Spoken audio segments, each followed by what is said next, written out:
Eh bien, bonjour Olivier. Bonjour Georges. Bienvenue chez nous à Toussaint-de-Croix, donc en Creuse.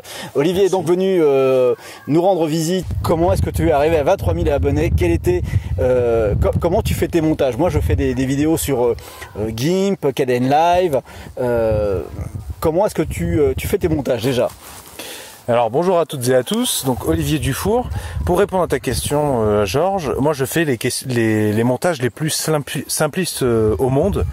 Au niveau formation, moi je viens du domaine universitaire, je me suis passionné de biologie et après mon baccalauréat j'ai choisi de commencer des études longues en biologie parce que j'aime beaucoup l'écologie.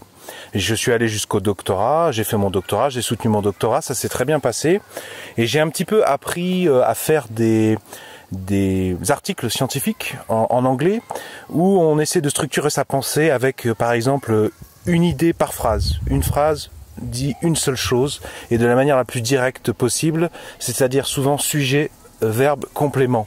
Pas de fioritures, pas de compléments qui alourdissent les propos. J'ai appris à faire la même chose dans les PowerPoint. Je pense que vous avez dû remarquer que nous vivions une époque d'extrême contagion des PowerPoint et des présentations qui sont souvent soporifiques. Et pourquoi sont-elles souvent soporifiques? C'est que elles sont mal faites. Souvent les personnes lisent des choses qui sont affichées à l'écran et bon, dans ces cas-là, on n'a pas besoin qu'on nous lise ce qui est écrit à l'écran. Donc c'est à ce moment-là que souvent on décroche. Ou alors on a des PowerPoint très très jolis, très très esthétiques, avec plein d'images très colorées, mais finalement qui ne servent pas leurs propos. Parce que c'est le même principe dans un PowerPoint. Vous devez avoir une image qui illustre un propos et si vous voulez changer de propos vous passez à une autre image. Oui, en face tu parles surtout de la rythmique. Si on est monocorde comme dans un dialogue monocorde, on va tout simplement faire saturer son public. Donc en fait tes montages, si je comprends bien, tu vas au plus simple, au plus direct, tu vas au message, sans fioriture, et d'ailleurs sur ses chaînes, puisque Olivier tu as 2 chaînes. La principale c'est Solutions et Débrouilles, donc où je fais beaucoup de bricolage, de mécanique, un peu de dépannage informatique. J'ai aussi, pour ceux que ça intéresse, conseils pour youtubeurs Olivier Dufour, donc ça c'est pour les gens qui aimeraient utiliser Internet et en particulier YouTube pour faire connaître leurs compétences, voire vendre leurs produits. Et vendre un produit, c'est pas un gros mot, hein.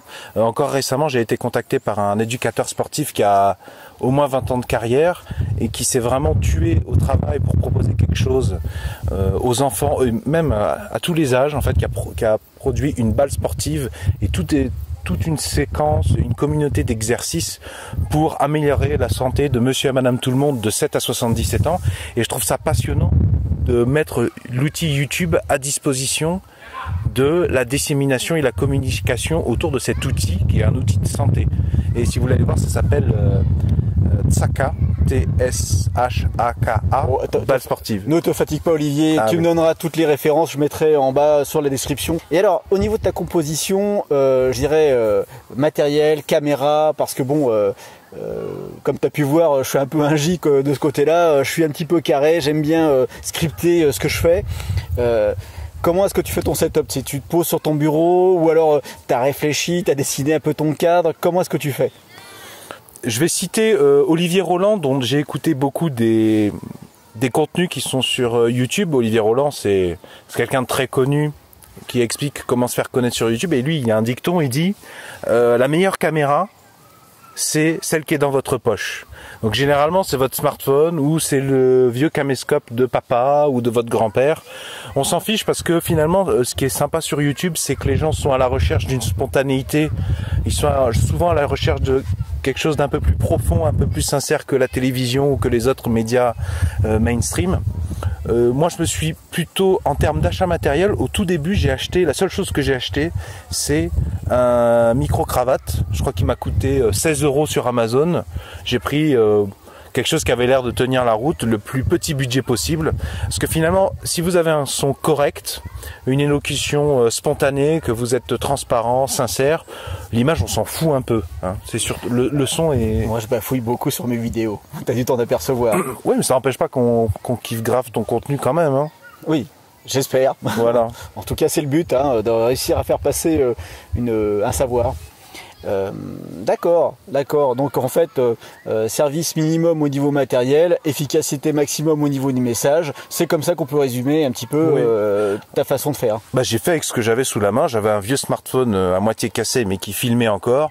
Il filmait que en 480p. Ça parlera pas à tout le monde, mais bon, c'est une définition qui était vraiment pas ouf à l'époque. Ça parlera à mes abonnés, parce que moi je reparle souvent de Full HD, 480p. J'espère que ça vous parle, les enfants.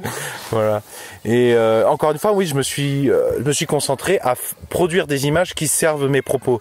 C'est-à-dire dans un tutoriel de bricolage, quand je dis à présent vous devez dévisser cet écrou, ça n'a pas beaucoup d'intérêt de le dire à la caméra, il faut le montrer, hein, parce que c'est ça qui est intéressant, c'est là qu'est la richesse de la vidéo, c'est qu'on vous montre précisément. Après, est-ce que vous avez besoin qu'on vous le montre en 4K avec une luminosité de fou furieux?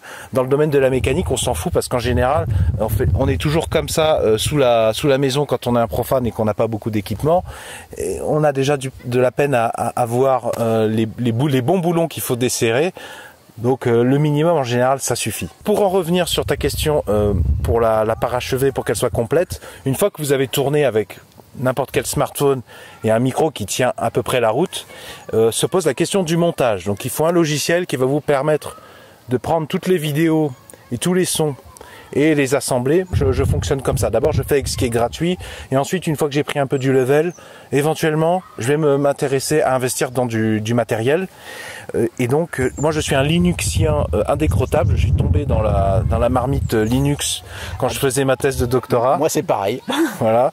Et ça tombe bien parce que ça marche bien, c'est gratuit, j'ai le contrôle sur ma machine. Et sous Linux, donc il y avait au début un petit logiciel qui s'appelait OpenShot, merci. Voilà. Qui est d'ailleurs, j'ai fait une vidéo sur comment faire les rudiments d'un petit montage sur une de mes chaînes. Et puis je crois que c'est Georges qui m'avait fait la remarque de passer à Kdenlive. Oui. Alors, c'est-à-dire que moi au début je travaillais beaucoup sous Blender parce que c'était pour moi l'un des logiciels les plus souples pour le montage, tout en ayant une puissance équivalente au Adobe sur le marché payant. Et Kdenlive récupère la puissance de Blender avec la facilité de montage de la souris. Et c'était le mariage magique.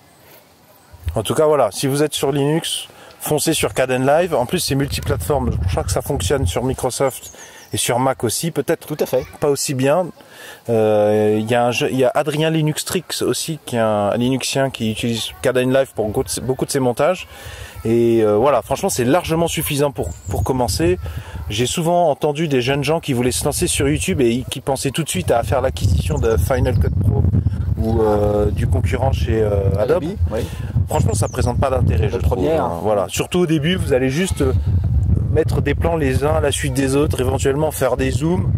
Vous n'avez pas d'effets spéciaux, c'est pas la peine de se prendre pour Steven Spielberg tout de suite. Mais sous Kdenlive, tu peux aller beaucoup plus loin, tu peux appliquer des luttes, tu peux aussi faire du traitement de son avec Audacity en parallèle, tu peux dédier GIMP pour le traitement des images statiques, tu peux sortir une image statique, d'ailleurs j'en ai parlé moi sur mes différents tutos Kdenlive, où tu peux faire ce genre de choses. On peut aller très loin, d'ailleurs les prochains tutos qui sont Kdenlive, on va commencer à faire du SFX.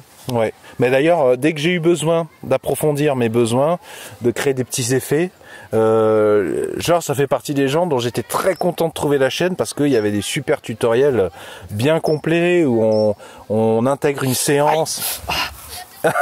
J'ai une cheville qui me fait mal. Ça gonfle. Tu m'empêches de te flatter là.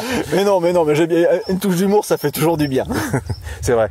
Mais donc, ouais, c'est vrai, hein, tout début, même encore quand j'ai besoin d'un petit rappel, je plonge dans tes tutoriels qui sont beaucoup plus conséquents.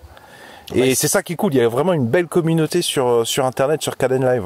Bon, bah écoute, je te remercie infiniment. Merci d'être passé en Creuse. Mesdames et messieurs, je vous en prie, allez voir sa chaîne, ça vaut le coup. Alors peut-être que vous allez rire, peut-être que vous allez voir des choses ridicules, mais peut-être aussi que vous allez trouver votre compte. Par exemple, si vous regardez sa chaîne sur comment développer sa chaîne YouTube, c'est très intéressant. Moi j'avoue, je vais piquer quelques petits trucs. Alors je vous dis à tous et à toutes, à bientôt. N'hésitez pas à liker cette vidéo, à aller voir les chaînes d'Olivier, il est super sympathique, il répond systématiquement aux commentaires, un peu comme moi, donc n'hésitez pas. Au revoir. Bye.